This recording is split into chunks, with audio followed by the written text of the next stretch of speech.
like Drew said, this is a Vitocrossal 300 CA3B. This is a product developed for North America. It was a product that only has a North American market, so it's not sold anywhere else in the world. And it is our largest boiler we sell in Canada. Oh, the question is on the gantry. We don't actually sell the gantry anymore. It was introduced, the question about the tool. The gantry was originally developed by Berlin to do it here, but by the time we were trying to sell it in Canada, we had to certify it as a lifting device, and it became a $3,000 part, so nobody was going to buy it, so we just don't have it. The certification cost on it was crazy, and really all it was an arm with a swivel on it and a chain fall, but that's the way the regulations work. So, okay, so we have 6 boilers in this package. There are 2 different physical, well, actually 3 physical, but we'll talk about the 2 basic physical the way they are. The bottom 3 sizes have 2 burners. Bottom 4 sizes have 2 burners, and the largest 2 have 3 burners. And other than that, the components inside a lot are very much the same. Go off this again. The CA3B is the boiler I'm going to basically address today. We do have a generation before that, which was CA3. Every time we update a significant major update on something, we'll give it another letter at the end. So the next generation will be a C or D or whatever we're going to do it. If it's a B version, the front door lifts off. So you just pull it away from the top and then lift it off the hooks on the bottom, and that gets you into the lower door, the lower part of the boiler. If it's on CA3, not a B version, so first generation, this is actually a hinge door. So there's a couple of bolts that easily can be taken, loosened from the door, and then it swings. So if you walk up to one, it's a swing one, it's a CA3, and if it's got a pull-off door currently, it's a CA3B. All of the safety devices that came with the boiler, those are things that you need to inspect as part of the service. You have the low water cutoff, you have the which has a test button on it, obviously. It has a pressure temperature gauge, air vent. The air vents in our boilers can be disassembled while they're in place. They have a shutoff valve in them. My caution to that is if 10 guys before you serving this boiler have never serviced it, I wouldn't trust the valve. But if you're doing it every year, you can actually shut that shutoff valve and take it apart and make sure the air vent's clean. The single largest reason for air vent failures is dirt. So you can clean them out. And then the pressure relief valve, just make sure it's not leaking or dripping anywhere, that it's corrosion around the seat, that kind of thing. Most of these boilers were shipped with a 75 psi pressure relief valve, but you could get them up to 160 psi. The boiler is rated for 160 psi, so you could see 160 psi relief valve, or a 30 or a 45 or a 75, depending on what was ordered when they ordered the boiler. At the back of the boiler is where the condensate trap is. So the back of the boiler here shown in gray is where the back of the actual boiler is, but the flue gas collector sticks out beyond that, and you'll see a clean out door here, the combustion test port on the CA3Bs, and down here is the connection for the condensate trap. And the condensate trap can be disassembled to clean. Everything's hand tight. The caution I make to you with you taking it apart is do not lose the O-rings, because the O-rings are going to disappear and fly under the boiler, and then you're going to have a leaky trap. The gas pressures on these things are all low pressure, so between 4 and 14 or 10 to 14 for propane. Single burner or single fuel versions. When we talk about single fuel, we mean it's shipped to natural gas and it would have been converted to propane in the field. We have that, as well as we have a dual fuel version. So in the dual fuel version, you'll actually have 2 separate gas intakes, one for propane, one for gas. And so those are what you're going to see in the back of a dual fuel. If you see both pipes, it's a dual fuel unit. And the only test port you need to worry about gas pressure is the one you see right here. So the inlet of the gas valve, so there's one on every gas valve for every burner. And this is like a needle valve. You back it off about 3/4 of a turn. You can put your manometer on there, or whatever pressure gauge you're using. And you want to test it in static. So you want to test it with the boiler not running. You want to test it in high fire on its own, and high fire with all the other burners in the boiler running in high fire as well. So you want to do a test under max load. If you have an installation where you have one regulator serving more than one boiler, it's probably a good idea to test it under full load, because you're going to see issues with flow when it's under its maximum capacity. But that's just the only place you're going to need to test it at, right there. Once you pull off the outside door, you'll find two inside door covers. These are fastened with screws. Um, when you pull off the outside door, you can access the on-off switch, the dual fuel switch, the displays and the emission override switches for all of the different burners that might be in that boiler. And it's required for us to install this, because then somebody who's not a certified technician can still get in there and shut the boiler off or change fuels, that kind of thing, without being exposed to line voltage power. So if you're going to work on you want to get into the DIN rail or onto the relays, that kind of thing, then you'll need to remove these two outer doors here as well that are covering this panel here. The CRM registration plate, or what they used to call the H stamp plate, you may have a boiler inspector or a local safety inspector that wants to see this plate. It's located at the back of the boiler on the return piping. It gives them information on the pressure vessel certification and its square foot EDR. It's in Canada. The CRN registration tells them what province it's legal to sell it into. So this is where you're going to find that part. These are high mass boilers, so there's a large volume of water to them. They're not like a wall hung boiler, which has got just a couple of gallons. These are going to have 200 or so gallons of water in it for some of them. And because of that, we wrap the boiler in a lot of insulation. You'll see the insulation blankets around every vessel. Now, if you think you have a leak, or if you have moisture coming out of the boiler somewhere and you need to inspect that, all the insulation is held on with these little spring clips. And it's a little hard to see in this picture because I just zoomed that out. I didn't have another picture. But if you just pull that spring clip away and unhook it from the cloth covering, you can and then open the blanket. That's not something you would do on every service, but it's something if you think you've got moisture, coming out of the outside of the boiler, and you want to check for a leak or something like that, that's how you get the blanket off. Each vessel has its own drain. It may be using the drain that we shipped with the boiler. Somebody else might have put a different valve on it. But the idea is that it's designed to be able to drain down one vessel. Now, if you want to drain down one vessel, you cannot just do one vessel and keep the boiler in service. At the top here, there are no shutoff valves. So if I just try to drain it out of here, it's going to drain the whole system down. So if you needed to take a vessel out of service because there was something wrong, it was broken, it was leaking or whatever, and you wanted to get the rest of the boiler back in service, you'd have to shut the return isolation valves, which I'll talk about in a second, and then put a blank in where these plates are here, the flanges. Now there will be an orifice plate in there already, so you'd have to remove the orifice plate and put a blank in there and then put it back together, and then you could drain one vessel at a time if that's what you wanted to do. The motorized low isolation valves here at the bottom, these are designed so that if the burner is not running, that valve is closed, so we don't push water through a vessel that's not being heated. In normal operation, at least one valve is always open, regardless whether it's firing or not, and it'll always be whichever one is the current lead boiler. But you can manually close these valves as well. They are a Blemo motor with an override. If you're going to override it, you need to disconnect the plug. And when we get to the wiring diagram, I'll show you the actual plug on there. But we're talking about disconnecting the 52A1 plug for each burner control or each boiler control. Because if you don't, the motor's just going to find its home and go back again. We don't give you a minimum flow rate on these boilers. We're talking about flow rates at delta T's. That being said, if you have a boiler that is stacking to the high limit really fast, it's because there's not enough flow. This heat exchanger is so efficient that if you do not have a certain amount of flow through it, you will not be able to run that boiler for more than a few minutes before it stacks to the high limit. The isolation valves are important that we control pump flow through this boiler. If you see here, as I close an isolation valve, the head pressure goes way up because we got a lot of flow through a smaller batch of piping. So we need to do variable speed piping on this for sure, or we need to do pressure bypass. So you see here, there's a pressure bypass. This is a fixed speed pump at K, and O is a pressure bypass. It bypasses water. You notice it's upstream of the common supply sensor, so it's always seeing the blended temperature and the control. But this is important with this boiler. Very important with this boiler is that we control flow through the boiler depending on how many burners are running. And we give you the ability to do that Where did my mouse go? Oh, I just lost my mouse. I lost everything. Hang on a second. What happened there?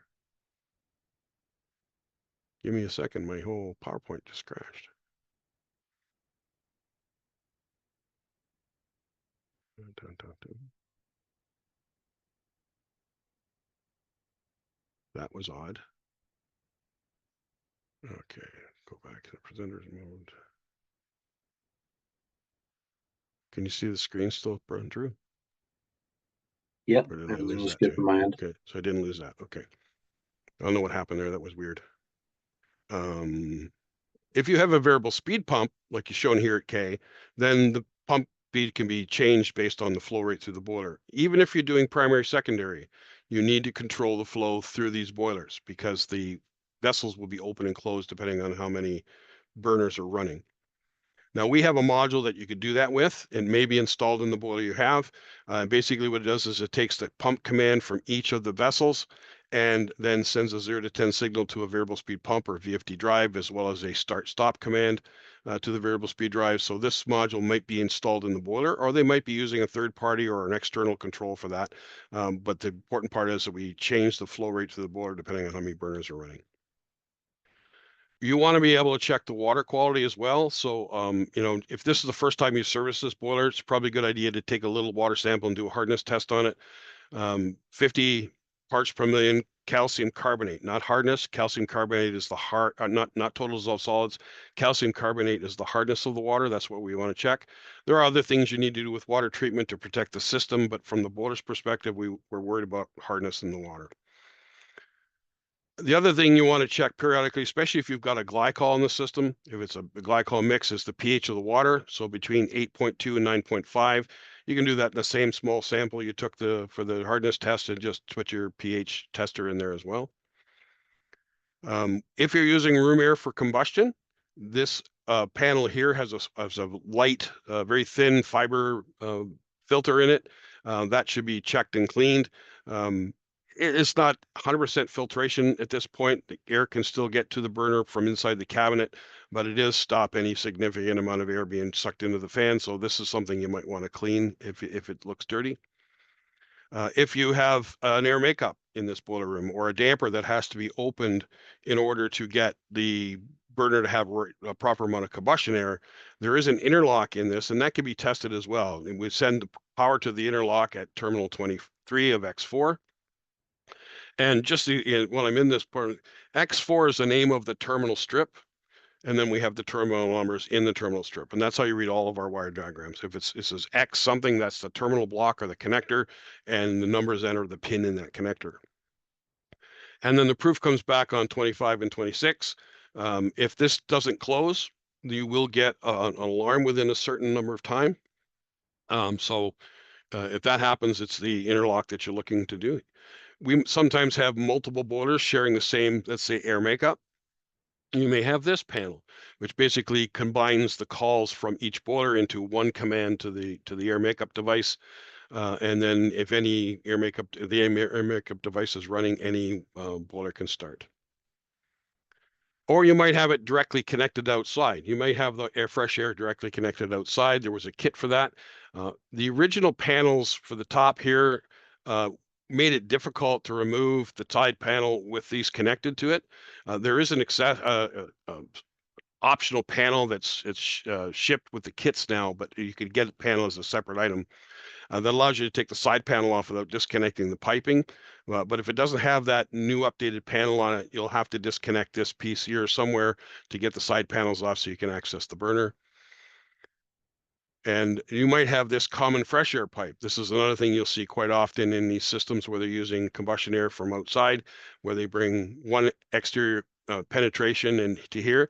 And again, this would have to be removed to access these panels and to access the burner behind them.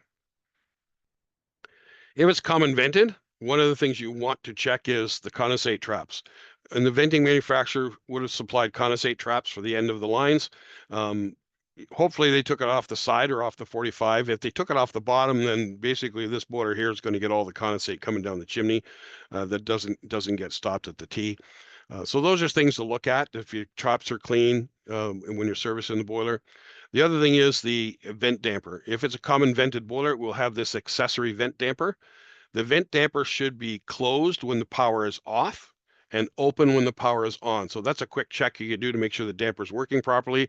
Just disconnect the power and watch that this motor goes home to the closed position and flip the power back on, and it should open up to the open position. Each burner has its own back check to prevent flue gas going to it, but this allows you to take the burners out and service it in a common vented system.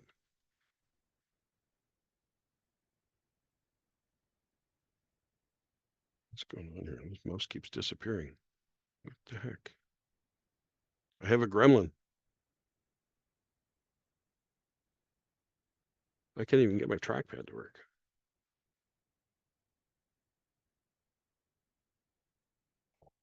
This is irritating me now. Never had this happen before.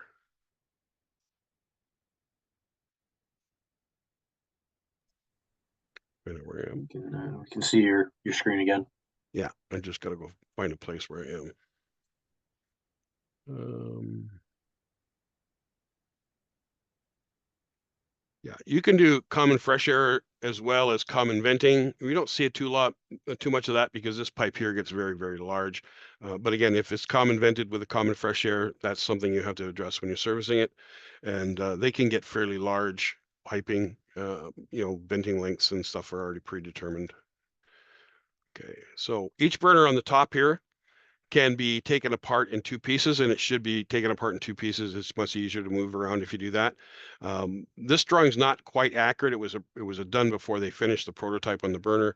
This flame sensing igniter is actually attached to the cylinder, not attached to the fan assembly. So when we look at taking it apart, we want to do it in the right order. There's two burners, a 1.5 and a 2 million BTU burner. And the 2.5 million is two 1.5 derated. But other than that, the burners are the same in each unit. If it has two burners, the larger burner will be the back burner. So if, let's say, with one 3.5, the front burner is a 1.5 and the back burner is a 2 million. So there's a look at it from the top. This is a whatever size boiler it is. You can see there's a burner here and a burner next to it, and this is the back wall. You have things to notice is the rotary damper, the gas valve. There's your combustion controller here. You can't really see from here. I'll show you next slide, a couple of air switches here. But I wanted to point out while I'm here, this control up here. This boiler has safeties on each individual vessel and each individual burner, but it also has some common safeties. So this is the mechanical high limit for the water temperature. It's a manual reset control, and I'll talk a little bit more about that, but this is the best picture I have actually of it showing it in the place, so I just wanted to show you while we're here. There's a burner from the front, and you can see that we have two air switches.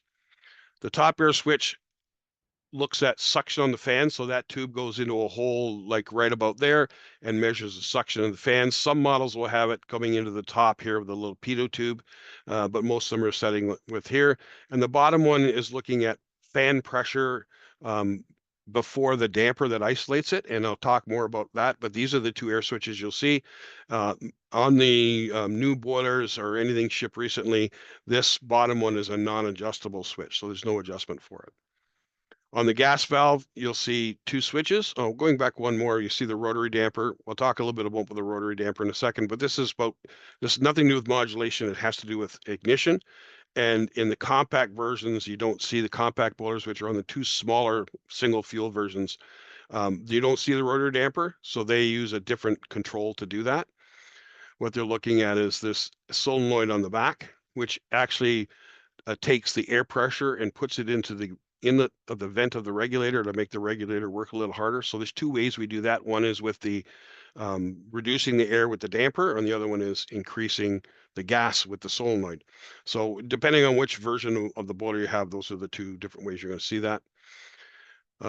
You'll see there's two different styles of burners. The first one I'm going to show you here with the round is the compact burner. And you'll see those don't have the damper on them, so they have that air solenoid right there on the back of the control. If you want to remove the panels, the way they should have been assembled is the top panels should have been put on first, and then the side panels at the top should have been put on second. If you do that this way, you can get the side panels off and service the burner, or actually get at access to the burner if you're not going to fully remove it without having to pull the top panels off. So when you put it back together, make sure you do that in that order. You put the top panels in first and the side panels in second. If you don't, every time you want to move a side panel, you're going to have to take the top panel off. But what I'm really trying to show you in this slide is if I have these removed and I want to remove both sides plus the top, then these brackets which hold the panels on, can be in the way to remove the physical burners. You can get them out without removing these brackets, but it's a whole lot easier to remove the brackets. There's a couple of bolts up here, a couple of bolts down there. In the CA3B, there are carriage bolts, so the nuts are on the back. On the CA3, there's actually like a hex bolt. So that's one of the changes we made, and that's how you access it. So if you're going to remove the burner, take at least these two pieces here off, so that you can pull the burner straight up without having to dance around that piece. The next thing we want to look at is the igniter flame sensor assembly. I told you earlier that that's part of the cylinder and not part of the blower assembly. So if you want to remove the blower assembly, it's a good idea to remove this first so you don't damage the porcelain. What I want to point out in here is these Raja connectors that go right on the flame sensors, or rather on the igniter. They are hard to get off. They're pretty tight connectors, and if you pull it and then you'll pull it back and probably scuff your knuckle on something above it. I found that it's much easier to take them off the ignition transformer, these two connectors up here on the ignition transformer, and then take these wires out with the assembly, and then you can pull them apart later. There's what the look of the assembly is. So you've got your flame sensor and the igniter. The connectors are different sizes, so you shouldn't be able to put them on the wrong place. And they only go into the boiler in one direction. So you want to make sure that when you reassemble it, it's only going to go in one way. You will get, if you're replacing the igniter, you will get the igniter, the gasket, and you will get 2 new screws. Use whatever we give you new, use new. Then once you have the igniter assembly out, you can take these 6 nuts out here, just an open end wrench or a socket or something like that. And you can pull, once you've got that apart, you can pull the fan up, assembly up. There are a couple of wires that you have to take off here, and I'll come back to address those when we look at the wiring. To lift it up straight, we do in the manual show you lifting points. So if you're going to pull it up with a chain fall or something like that, then lift it from the points we show in the manual. So pull the service manual out, take a look at that. If you grab it from where we tell you, it'll go straight up. And the compact burner is a slightly different place to grab it, right? So make sure you're picking it up from where we tell you to. It'll make it much easier to move. Neither of these parts are terribly heavy. One person can lift them generally, but it's awkward. It's easier with 2 people or a chain to pull it up. So once you have that out, there are 8 more nuts that hold the cylinder in place, and you're going to just take the nuts out and lift it right out. And this is one of our US techs at the time when we did this video, just lifting it out over top of the return piping. When you have it out, the cylinder looks like this. You see all the mesh on here. One difference between this burner and the other cylinder burners we have in North America is you'll see there's a mesh on the end. Flame comes out the end as well as the sides on this burner, so it's a cleaning surface. People ask me all the time, what do I use to clean it? Can I use water to clean it? The best way I found to clean it is with a vacuum cleaner and a brush, non-metallic brush to brush the cylinder. That'll pull the dirt away from the cylinder. People have used compressed air or nitrogen. That's fine, it works, but you're going to drive dirt into the cylinder. So now you have to figure out, do some work to get the dirt out of it. Somebody said, can you use water? Well, if you use water, you make sure that burner is not going to go back in place very soon, because this mesh and the screen behind it, there'll be moisture trapped in there, and we do not want to put the burner back in and fire it while it's like that. So it's important that if you're going to use water to clean it, you do that carefully so you don't get water on the refractory down here, and you make sure you give it lots of time to dry. Once you have the burner out, you'll see the combustion chamber here, and you'll see the rope gasket. The rope gasket is a serviceable part. It doesn't have to be replaced every time, but we want to make sure that if it's starting to get a significant groove in there, that means you're going to have to tighten the bolts a lot harder. It needs to have a seal where it's not going to be metal on metal between the burner and the heat exchanger. So that's an item you do visually to inspect. And this is a part number. You order that part number through Viessmann. But you see the combustion chamber in here. You don't not want to use a metal tool on that. Plastic, nylon, Brussels brush. You generally don't have to do a whole lot of cleaning on these because they burn so clean, but you might get a small film of powdery cut up in material. That you can do with a brush. If it's something you need to clean significant with, then you can use a chemical to clean it. Uh, Caution with the chemical, do not use a hydrocarbon or a potassium-based chemical because that will break down the protective coating that comes on the stainless steel. You can use a phosphoric or a citric-based acid. Now, we used to give a couple of these other ones that are listed here in the manual. Now we're also adding this Clean F Steel. These not saying you have to use these products. What we're recommending is these are products that we have checked out with the boiler and know they are good for the stainless steel. Then, of course, when you're done, you want to get some water in there and flush it. Make sure you get all the chemical residue off the surfaces. All that's going to go down into the flue gas collector, which goes the entire bottom of the boiler and out at the condensate trap. So you may have to remove the condensate trap and clean it afterwards, or you might take the condensate trap off ahead of time and put a hose fitting on there, something like that, whatever you can clamp on. With the burners themselves, there are two gas switches on these burners. One is a low pressure gas switch, and the other one is part of the proof of closure. So when it starts up and goes through testing of any kind, the solenoids will open one at a time. The first solenoid opens, it wants to see that switch go high, then it closes that one, opens the second solenoid, wants to see that switch go low. That's how we prove the valve seat is sealed. If it doesn't make that test, if it doesn't prove that test, you will get a fault code. So there's a little closer look at the rotary damper. There's the actuator back here. And this, again, the only purpose of this is to close to about 80 or 90% before the point of ignition. And it's not supposed to be adjusted, but if somebody adjusts it, there are some settings in the manual to show you how to put it back. So just a short little video how that works. So 3 is pre-purge, 4 will be the damper closing, and 5 is the trial for ignition. So 5, we get gas and spark. Once the flame shows up, that damper opens, and that's all that damper does. It has the only function it has is to do that.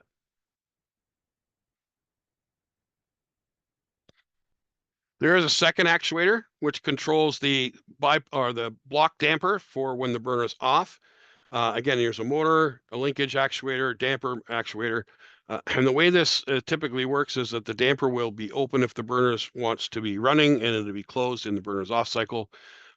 They should not be adjusted because they are designed to be, it's a metal on metal damper plate, so they want to make sure the motor drives and then it torques out.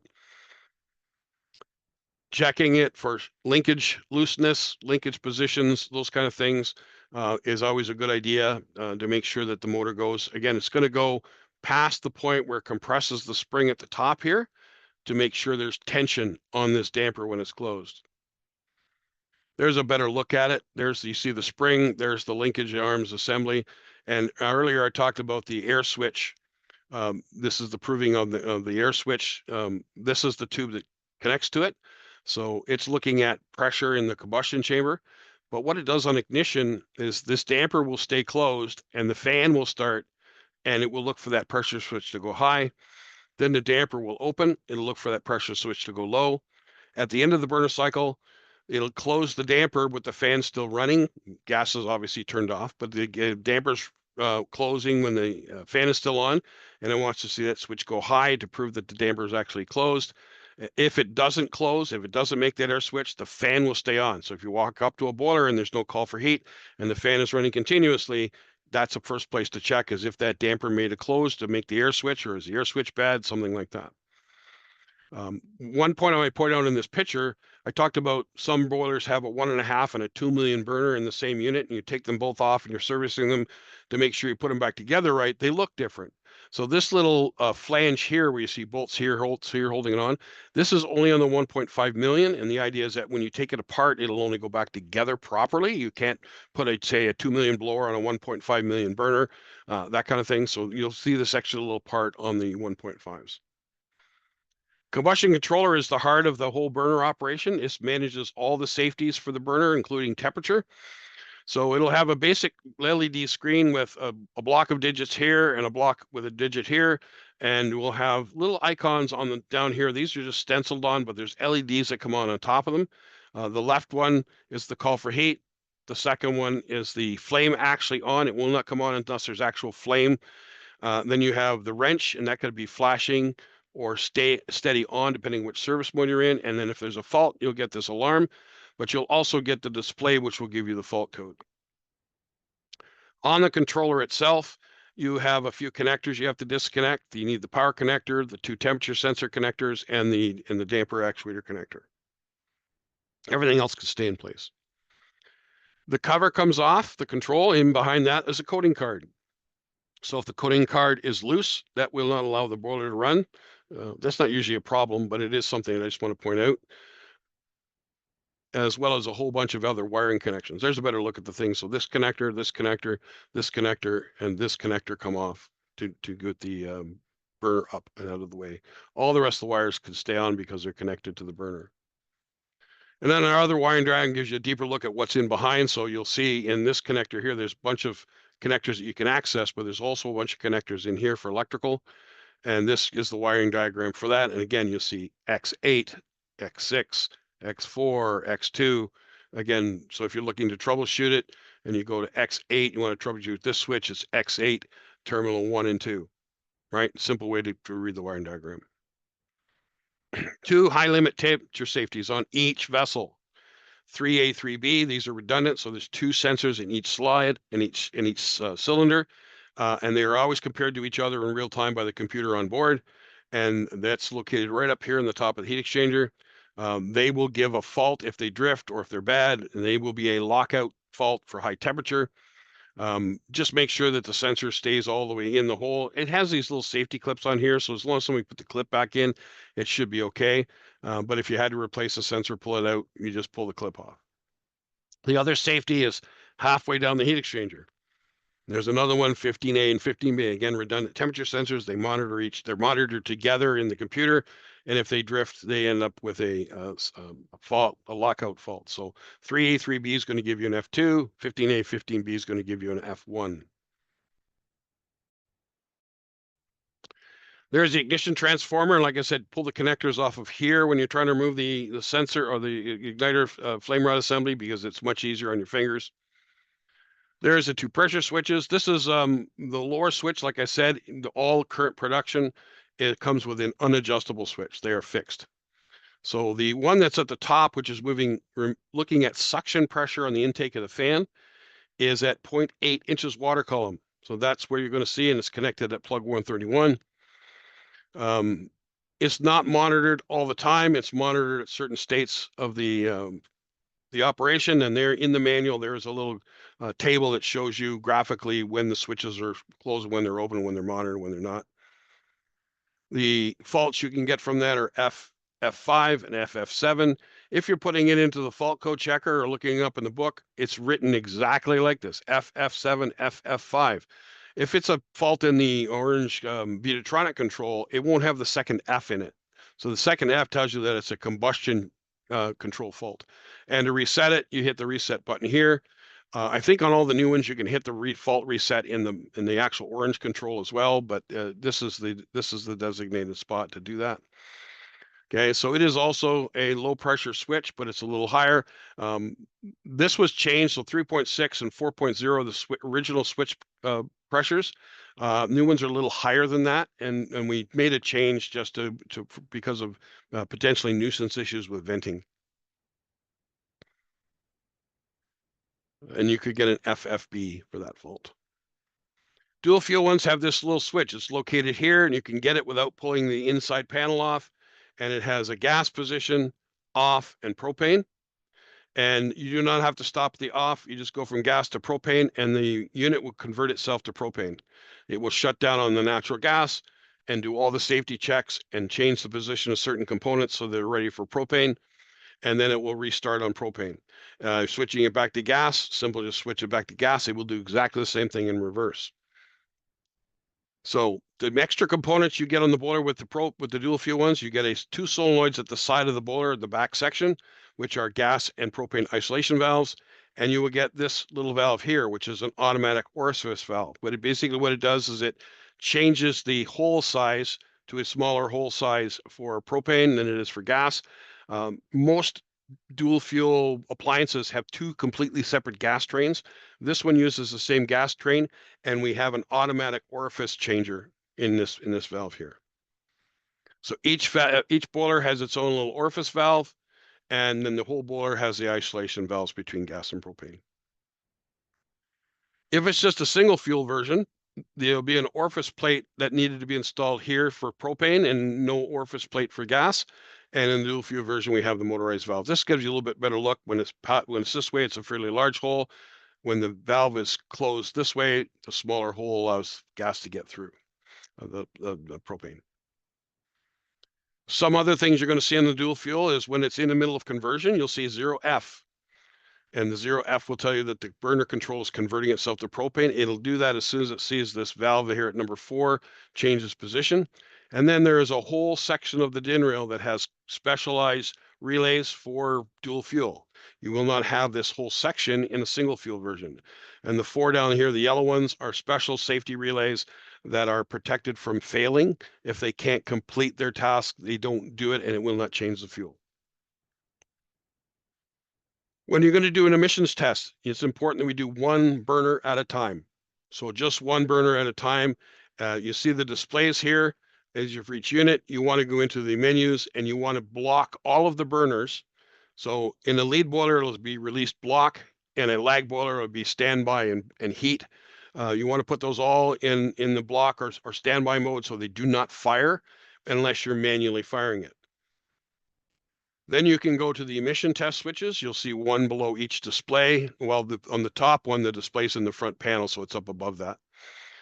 And those are the switches you're going to switch. And the combustion controller then will go into a manual operation. Basically what happens is you're going to flip it to the ladder with the top hat, and the burner is going to start without any call for heat. It's driven strictly by this switch. The safeties are still involved. Obviously, the low water cutoff and the high temperature, those are safeties are still intact. And then the control will show a display on here once you do the next step. So you're going to hit the down arrow and the S together until the display shows a P. And the number on the right-hand side here will be whatever the current burner position is. If you waited 5 minutes and burner's going to naturally go to high fire under this setting, it's going to be 100. But if you were quick enough at it, you switched it before it got to high fire to show whatever it is, and that'll be the manual stop point. And then if you want to do the combustion test, you can use the up arrow to go to high fire. And your high fire adjustment is a little screw on top of the gas valve. So you pull the cap off the valve. This little indicator here has some guides for you. Small adjustments. I'm talking a tweak, not a half a turn or a quarter of a turn or an eighth of a turn. You want to do very small adjustments. It's a needle valve, so out. Counterclockwise is more. Right? And then when you're done that, you can go to the down arrow and push it all the way down so the display shows 0. That's minimum firing rate. And that adjustment is on the regulator. So we're cap off the regulator, adjust this. Again, as a regulator, like all regulators, in is more. So the high adjustment is a needle valve, out is more. The low fire adjustment is down is more. And if you make adjustment to one, you want to go back and check the other one because they do affect each other a little bit. When you're done, there's an order to do this in. The first thing you do is take the controller and put it back in automatic, same way you put it in. And the display will go 0 here. If the burner's still running, it'll go to 7. If the burner shuts down, it'll go to 0. And once you've done that, once you have 0 back in the status, you can flip this switch back to the little circular thing, turbine thing, whatever that is. If you don't do it in that order, if you flip this switch first before you do this, the burner will stay in its last known burner position until the end of the call for heat. So you want to do it in this order. The combustion test part I talked about earlier is where you do the combustion test. And again, one burner at a time. The boiler came with a test report, which you can also get copies of this test report in the on our website under the documentation. It will give you PDFs of each individual report, so you can have more if you wanted to keep a record every time. Again, always a good idea to pull the clean out, just a hand tight coupling here, and loosen it up, and then you can see in here what debris and what material, and if there's a bird or whatever else fell down inside. Power-wise, there are no three-phase components anywhere in the boiler, but when we get to the larger sizes, It's brought in with three-phase just to reduce the circuit size. So you might have 120 or 240 in the bottom four, and always 208 three-phase in the top one that are split into three circuits. So on the 120 volt version, there'll be a jumper here. If you're going to run it on 240, you take the jumper out. And the three-phase one will not have a jumper because it's always three-phase. Just a quick path power from here. The first three or four conductors on the DIN rail are always live if the disconnect to the boiler is live. Then it goes through the disconnect switch to a series of breakers. There's 3 or 2 breakers for the burner and 1 for the common limits. The common limit circuit goes over to a secondary fuse here. And then the fuse goes across to this switch at the top. So this switch here at the very top, that just turns off the controls. This main disconnect turns off the power. But if you want to take power off of X0, you're going to have to go back to the main breaker, main disconnect. Some drawings. Our DIN rails are a stacked DIN rail, so you'll have ground, neutral, and line all in a row, and so they're all in a row. So that makes it easier for pumps and things like that because you got your ground, hot, and neutral all in a row rather than scattering them across a 4-foot DIN rail. But these are all push connectors. So you're going to give it a good push, stick the wire in there. If you want to take the wire out, you got to give it a real good push because it holds onto a wire really well. The safety circuit for the common limits, remember I said we have a burner, and then we have that 10 amp circuit for the safety circuit. This is where that ends up going. We have the power for our low water cutoff, which is a common safety, and then we have the safety circuit. So we got the low water cutoff, we've got the flue gas temperature, manual reset high limit, we've got the water temperature high limit, and a couple of extra things down here. So the flue gas limit is down the bottom down here behind the last vessel before the back wall. And it is a manual reset. It's set at 110C. And to reset it, you just open this little screw piece there, and there's a little flipper inside that you can reset it. Again, that's the first one.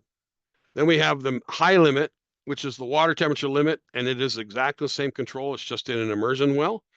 But it resets the same, the temperature setting's the same. The control actually is identical.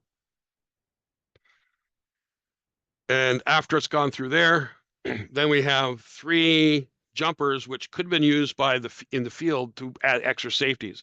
Maybe the engineer has specified emergency stop or a fire alarm shutdown or something like that. That's where those will be tied in. But from the factory, they have a jumper on them. So if those are existing, can't get the boiler to run, then you start looking at where those safeties are, when they're open or closed. All of our outputs in this boiler are 120 volts. So we have 120 volt for the alarm, 120 volt for all the pumps we can control, 120 volt for the mixing valves we can control. If you're not using a 120 volt mixing valve, you might see this extra module on the DIN rail. This is a step-down transformer so that we can run 24 volt valves from the 120 volt circuit. One thing I want to point out on here, the top right-hand corner here, there's a little brown device. That is actually a fuse. It fuses the secondary side of the transformer. It's a milliamp fuse. But if you can't get the valves to work, you can't get any 24 volts on these terminals here, check the fuse because the fuse is a one-time fuse if it blows. I want to point out this, and I don't expect to go through this wiring diagram. This is exactly like it is in the chart. But what I want to point out is how we nomenclate the relay. So these 4 things, there's either 3 or 4, depending on whether it's a 2 or 3 burner. 52M1, 52S1, 52S2. These are time delays at opening the isolation valves. So when the burner gets a call for heat, these have to go through their time before the isolation valve will open. And there's factory set at 110 seconds. The next one, K29 is the boiler pump output. So this is a time delay on starting the pump so that the pump doesn't start right away if there's no flow through the boiler. And these are actually tied to, if you look down here, 29M, 29S, 29S2. Again, these are the relays that come right from the controller, but then they go through the timer before the pump starts. So this is something that's on the B version. You won't have this on the CA3 version, just on the CA3B.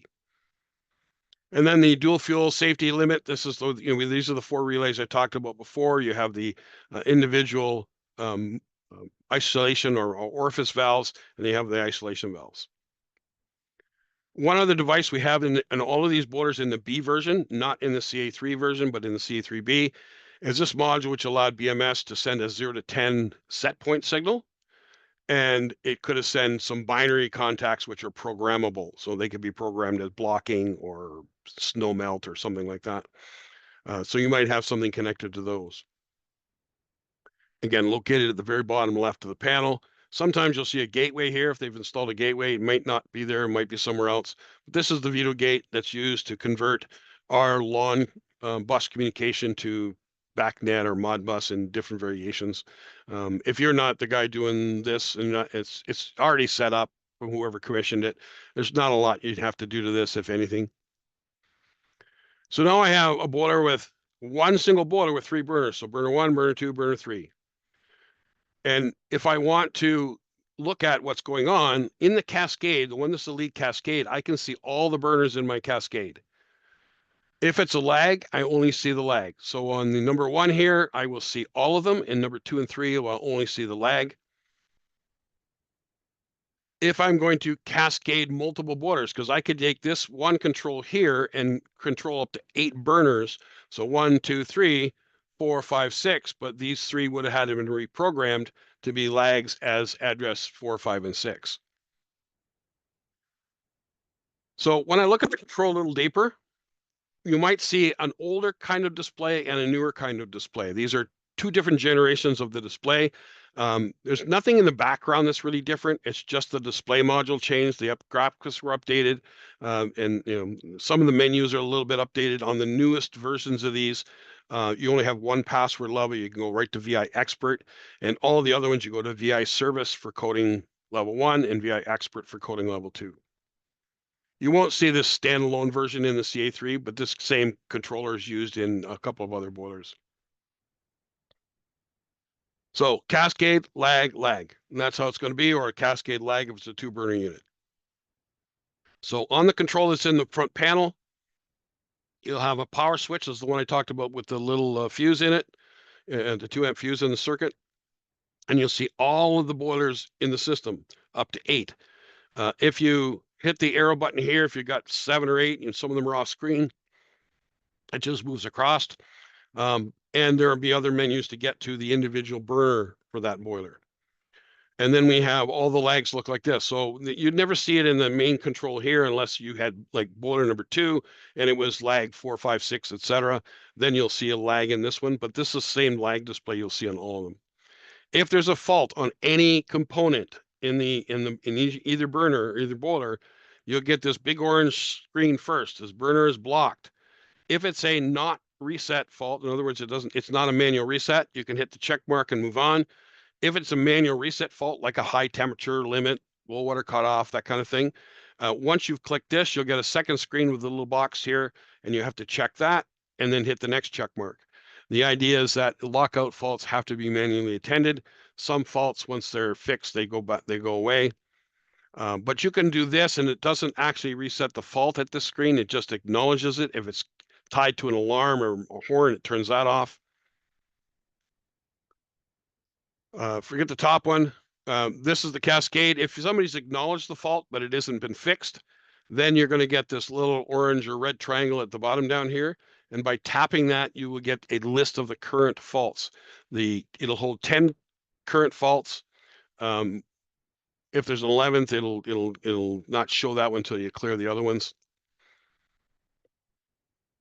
So you see here, each one is time and date stamped, so you can see what's going on, plus a little description of the fault. The question mark gives you more information sometimes. Sometimes it gives you good detail. Other times it just says, call your contractor, which isn't a whole lot of use. But the service, if you go to the fault code checker on the website, it'll actually give you some solutions. If you have DHW connected, there'll be a menu for DHW. You won't have this menu if you're not doing DHW from the boiler. You can set the DHW temperature, and you can set schedules for DHW time. If you don't do anything at all, it stays on automatic, and it'll follow a heating circuit schedule starting 30 minutes early, but you can put it in individual and change the individual circuit. So you might have them both ways in the schedule. Information gives you read-only information.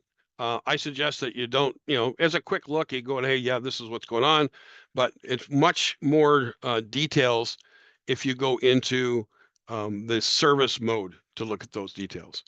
Under settings, you can go back and change things like time and date, that kind of thing.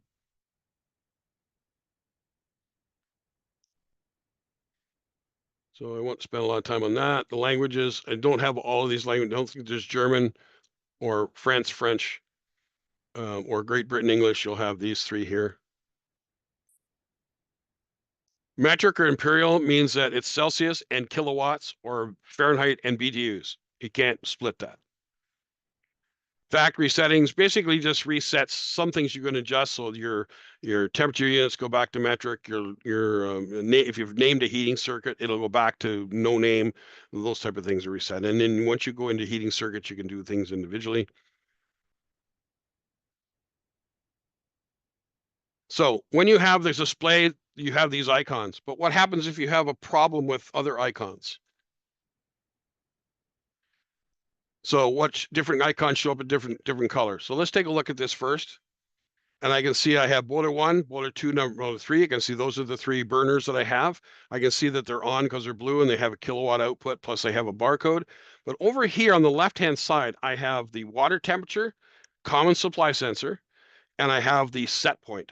So you can compare actual and set point right here. If you don't know what some of these icons are and you hit the question mark, it'll give you a description of exactly what I've just shown you here. The 3 lines get you into a submenu. So if a boiler changes color, if it's got a blue flame, it's a burner that should be running, and this will give you a basic idea of how hard it's working. If the burner is available, but the cascade doesn't need it, it'll be a gray with nothing down here. If you put it into a service mode, let's say you want to do an emissions test, you put the boiler in block or standby, this display will go to this to show you that it's not available. That'll happen the same way if somebody's doing any kind of service function. If there's an actual fault, it will come up here as a red square. So this tells me I have a fault on burner number 1. I should also get a triangle down here, and it'll tell me what's wrong. And so the cascade can see faults from all the boilers.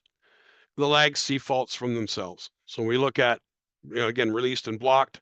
This is what I was talking about before. You're going to do lead lag rotation. You can do here.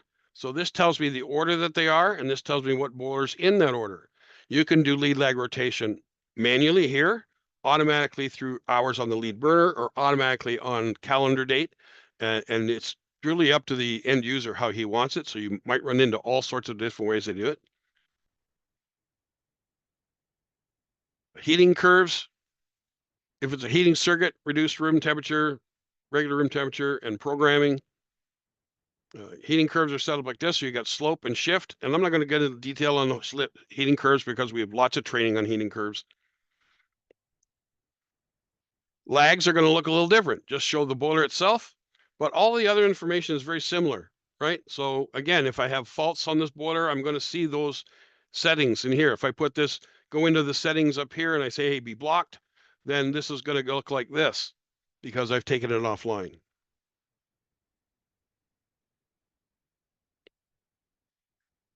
Getting into the service level, VI service, VI expert. Those are the 2 passwords. In the newer controls, you can go right to VI expert. So once you get into that, you're going to say actuator test, diagnosis, actuator test, fault history, service functions, which is like things like lawn checks and things like that. Passwords that you can go into a deeper level. Again, if you're just do VI service, you're going to go to this next level for the next one. Closed service kicks you out of service right away. If you don't do closed service, if you stop pushing buttons for half an hour, it's going to go back. And then the system coding 1. And when you go to VI expert, you're going to get also coding 2. Everything is in coding 2. Only some things are in coding 1. So I always tell everybody, if you're going into coding to check or adjust things in coding, do it in coding 2. And coding 2 is broken down into groups. So this one's in the diagnostic menu in general, GHW, and coding 1 and coding 2 are also broken down into those groups.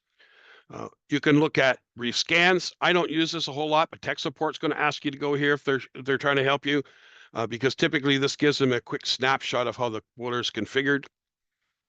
Actuator test allows me to test one thing at a time. If you're not sure that something's not working right, you can go in here and test it. I can say, I want to start the boiler pump and see if the boiler pump starts. I can want to, open and close the isolation valve. I want to try that because I don't know if it's the motor or the command. So I can command it manually. So those are actuator tests, a good place to do that.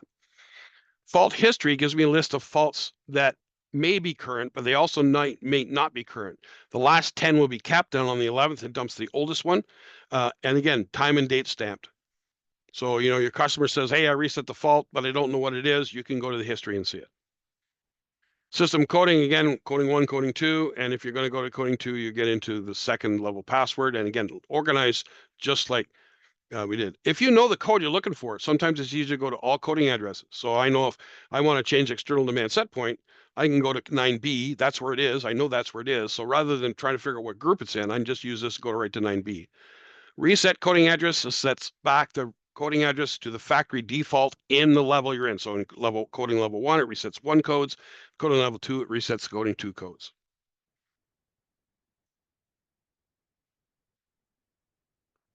And talk about that. Now, the other thing we have here is we have the last few slides were about networking to a custom panel. If you have a custom panel, then the networking is a little different. But if you get a custom panel, you need to troubleshoot the custom panel. Easiest way to do that is to call tech support. If you have the job name or the job address or a project number, that's the easiest way to get the service on the custom panel because they are all custom. Any questions? Yeah, so we got one question here so far. We've got, do you ever see coffee ground like material in the furnace area? I believe they're Yeah, referring to the we don't heat we exchanger. don't see a whole lot on these larger boilers. It's quite common on the smaller boilers. That's just a process of burning a fuel. I tried to do some research a few years ago about that, and what I found out from um, the different bodies I talked to is that they're not sure if it comes from the odorant or it comes from just a process of burning a fossil fuel. We know it's more extensive on propane. It's usually not too big a problem with this. You can flush it right out the bottom of the boiler with this one here with some water. But yeah, it does happen, and it's just a product of combustion.